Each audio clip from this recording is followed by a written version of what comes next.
आरती के थारी लगे मैया के मंदिरिया में बिना बाली के मंदिरिया में हे मैया के मंदिरिया में सरस्वती मैया के पूजा करब हम 3 बजे भोर हरिया में बिना बाली मैया के पूजा करब हम 3 बजे भोर हरिया में सरस्वती मैया के पूजा करब हम 3 बजे भोर हरिया में।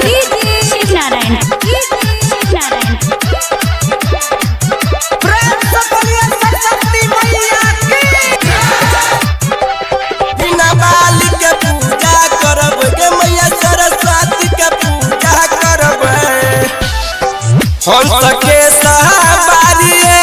मिथिला नगरिया में मैया मिथिला नगरिया में सखी मिथिला नगरिया में आ सरस्वती मैया के पूजा करब हम 3 बजे भोर हरिया में आ बिना बाली मैया के पूजा करब हम 3 बजे भोर हरिया में आ सरस्वती मैया के पूजा करब हम 3 बजे भोर हरिया में।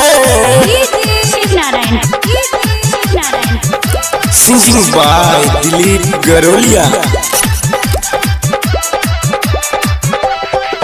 बिना बाली के पूजा करब के मैया सरस्वती के पूजा करब दिल से हम पूजा रे मैया जी के शरणिया में सखी मैया जी के शरणिया में बिना बाली के हम शरणिया में आ सरस्वती मैया के पूजा करब हम 3 बजे भोर हरिया में के बिना बाली मैया के पूजा करब हम 3 बजे भोर हरिया में सरस्वती मैया के पूजा करब हम 3 बजे भोर हरिया